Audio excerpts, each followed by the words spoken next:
Boa noite. Primeiro, eu gostaria de agradecer o convite da Fabiana para expor aqui nessa casa, nessa doutrinária. Também agradecer aos facilitadores do ESD, Paulo, Dani, Emília, Alan e Hillia. Já aproveito para divulgar o ESD, o Estudo Sistematizado da Doutrina Espírita, que testemunhar que, no mínimo, o ESD nos ajuda a melhorar um pouquinho como pessoas. Enfim, ano novo está chegando, está logo ali, batendo na porta. E com ele vem os bons desejos. Chega nessa época do ano, começamos a criar uma lista de resoluções de ano novo. Tem gente que faz isso. Eu gosto de fazer isso também. Tipo, perder peso, não é o meu caso, não. Perder peso, trocar de emprego, trocar de carro, comprar uma casa, viajar mais. Muito embora nessa época a gente come mais e gasta mais, então não consegue juntar muito dinheiro por agora. Mas desejos como estes, não somente os desejos de ano novo, já são o começo das realizações. Falando de desejos. No livro Sinal Verde, psicografado por Chico Xavier, pelo espírito André Luiz, tem um pequeno texto cujo título é Desejos. Um texto de 10 frases, bem curtinho. É o que a gente vai explorar hoje. André Luiz é esse do nosso lar. Né? Essa é uma foto do filme Nosso Lar. Quem não leu o livro, tem preguiça de ler, vale a pena assistir esse filme. Eis o texto Desejos, de André Luiz, do livro Sinal Verde. É um belo texto, curto, com apenas 10 frases, mas tem muito conteúdo embutido nele. Hoje nós vamos explorar por partes e trazer referências das obras básicas. Na primeira parte, fala sobre querer, mentalizar, agir, atrair e, enfim, realizar. Então, mentalizar e realizar facilmente nos remete à fé que transporta montanhas. Né? A gente tem fé, mentaliza e consegue realizar as coisas, por mais difíceis que pareçam. Nesse trecho, Jesus disse a seus apóstolos que se eles tivessem a fé do tamanho de um grão de mostarda, eles conseguiriam fazer com que uma montanha se movesse. No livro Evangelho segundo o Espiritismo, capítulo 19, fala sobre a fé que transporta montanhas. E nesse capítulo do Evangelho, diz que essas montanhas que a fé desloca são, na verdade, as dificuldades, as resistências, a má vontade. E também complementa que a fé robusta dá a perseverança, a energia e os recursos que fazem com que a gente vença os obstáculos, assim, tanto nas primeiras pequenas coisas quanto nas grandes coisas. Também trago outra citação daquele capítulo do Evangelho. A confiança que se tem na realização de uma coisa, a certeza de atingir determinado fim, permite que se veja em pensamento a meta que se quer alcançar e os meios de chegar lá.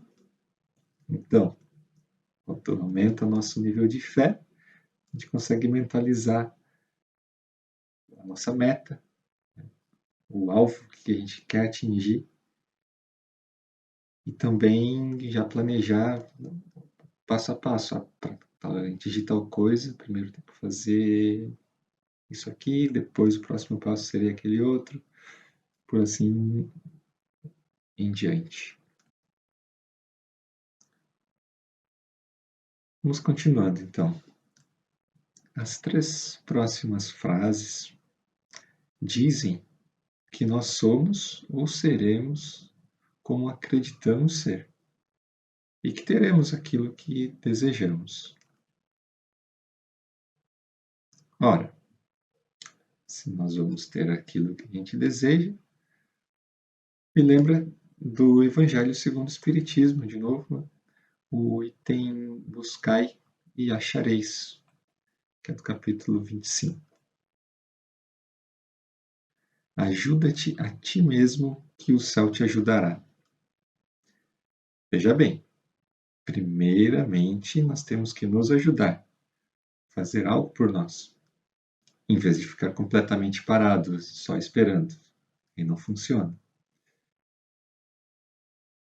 Deus deu Deus deu às pessoas, à humanidade, o desejo incessante do melhor, que leva a humanidade a evoluir. Portanto, é bom desejar essas coisas boas, que se essas coisas fazem bem para nós, também vão fazer para quem está à nossa volta. E vice-versa, se acontecem coisas boas com as pessoas à nossa volta, vai fazer bem para a gente. O livro dos médiuns fala o seguinte: os espíritos não vêm isentar o homem da lei do trabalho, vêm unicamente mostrar-lhe a meta que lhe cumpre atingir e o caminho que a ela conduz, dizendo-lhe: anda e chegarás, toparás com pedras, olha e afasta-as tu mesmo, nós te daremos a força necessária se a quiseres empregar. Está no Livro dos Médiuns, segunda parte. Então,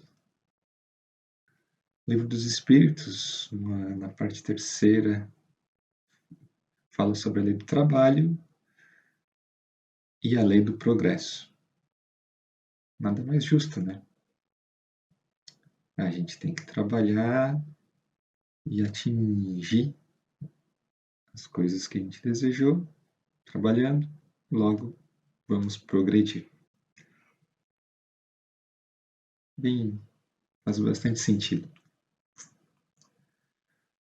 Bom, já estamos indo para a segunda metade do texto. A segunda metade começa falando sobre o tempo gasto fazendo o mal e fazendo o bem, trabalhando por nós, pelo objetivo, pelo que a gente está desejando. No Evangelho segundo o Espiritismo, no final do capítulo 18, muitos os chamados, poucos os escolhidos, os Espíritos nos instruem. Aquele que não cultiva o campo que o trabalho de seu pai lhe granjeou e que lhe coube em herança, o vê cobrir-se de ervas parasitas. Meta corajoso mãos à obra, lance nele, nesse campo que nos foi dado, confiante, a semente que haja separado por boa dentre as más.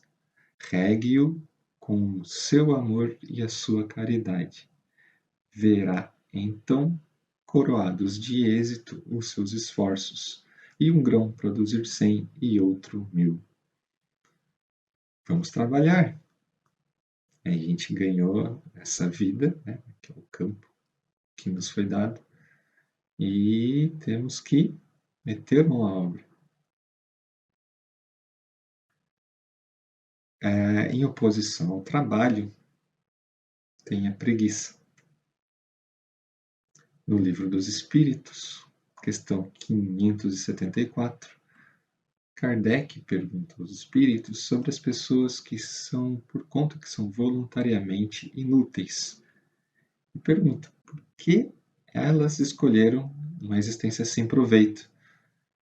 No que é respondido que estes seres espiarão pela voluntária inutilidade. Eles vão espiar por terem voluntariamente sido inúteis.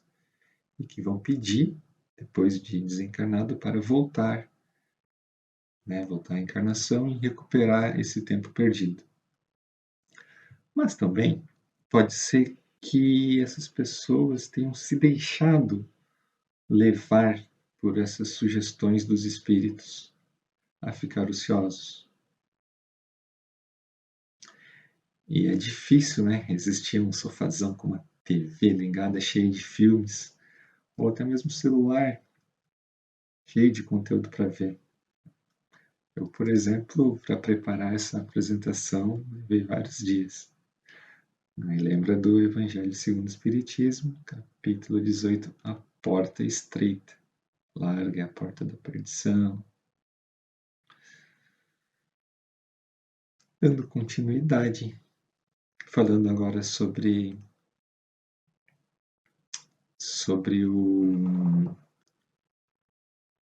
a preguiça. Né? No livro O Céu e o Inferno, uma das obras básicas também, é relatado o caso de um espírito que se identifica por Ângela, que está em busca da paz.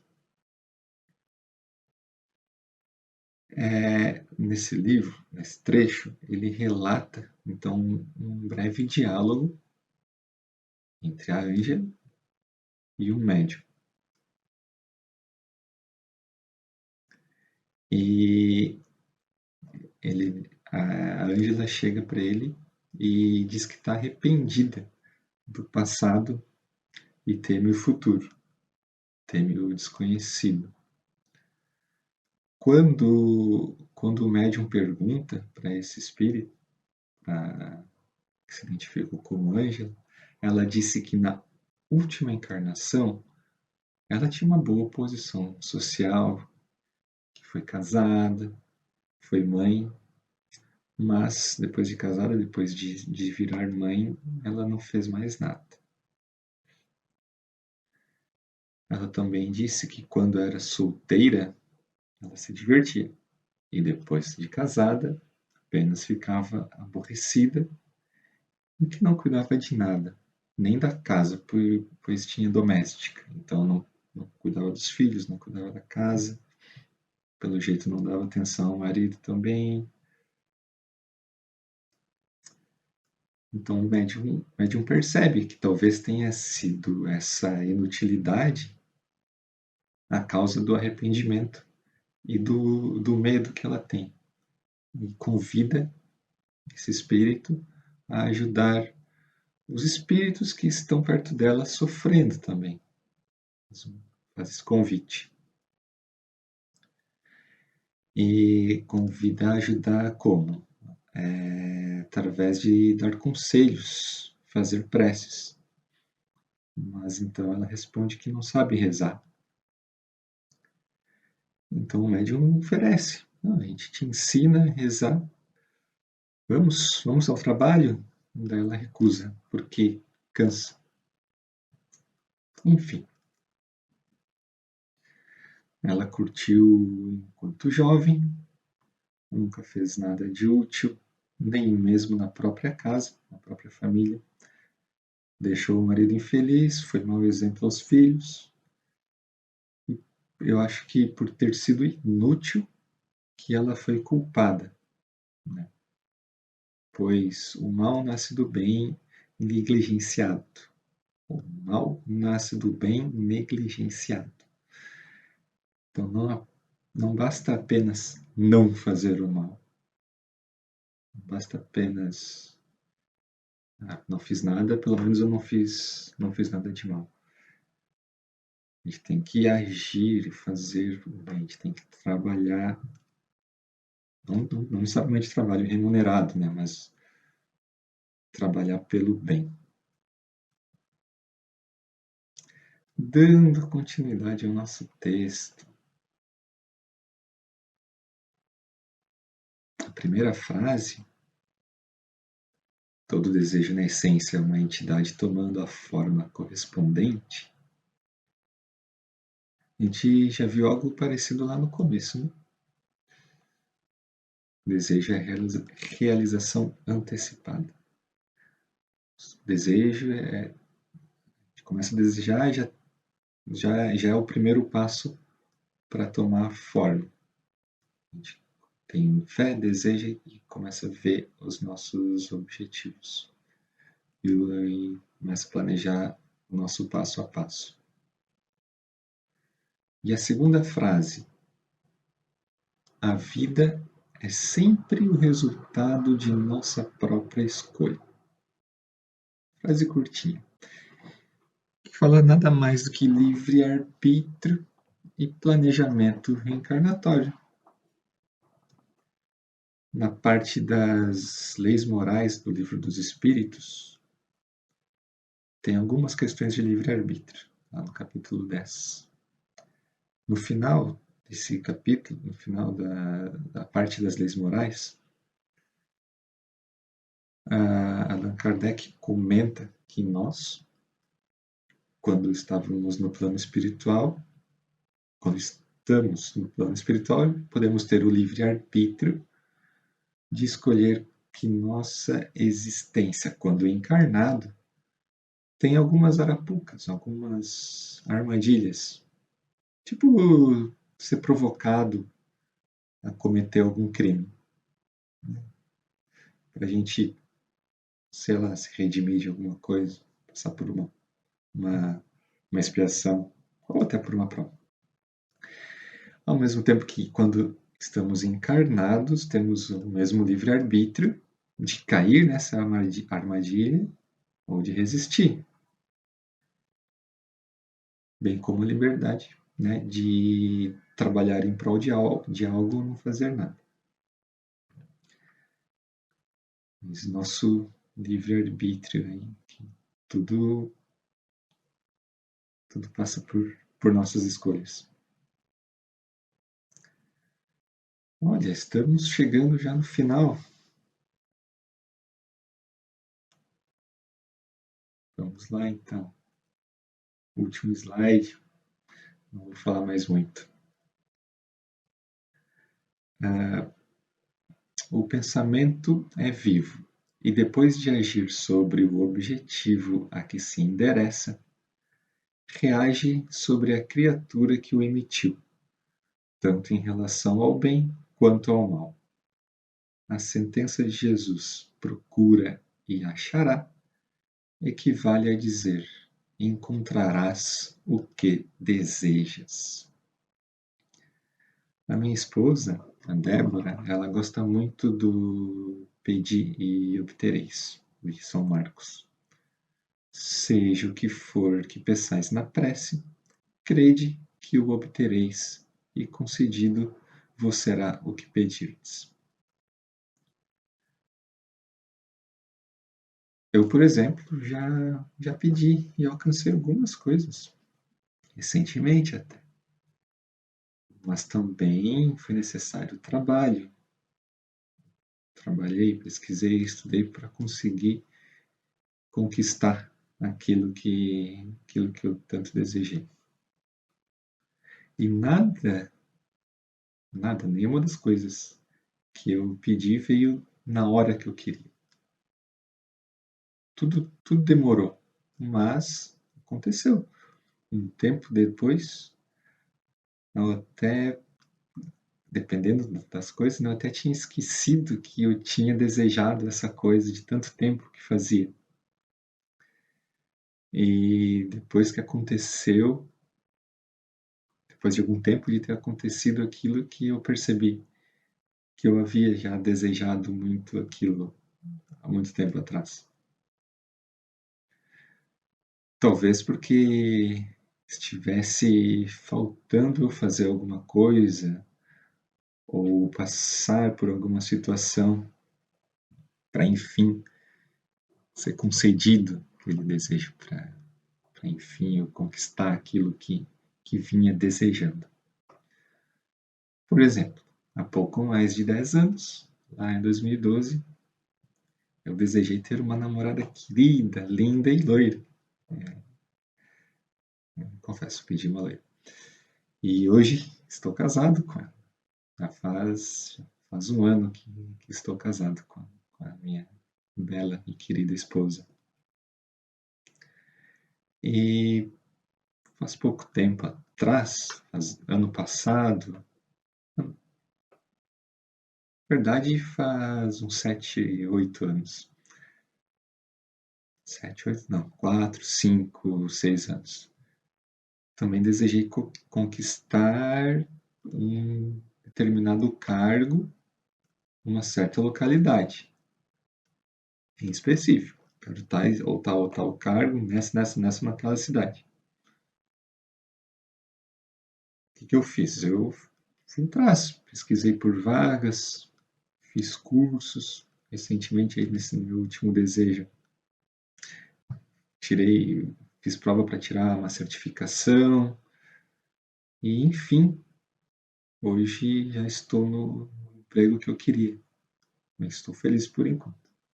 Talvez daqui a alguns anos eu deseje um outro trabalho, outro emprego, uma outra cidade. Ou nem, ou não, né? Talvez eu fique satisfeito e deseje outros tipos de coisas. E é isso. Enfim, meus amigos, vamos desejar e conquistar coisas boas. Mas atenção, coisas boas. Saibamos pedir aquilo que vai gerar o bem. E além de desejar, vamos ter fé, bastante fé, planejar, trabalhar, que conseguiremos sim, nós conseguiremos sim atingir os nossos objetivos. Muito obrigado e feliz ano novo.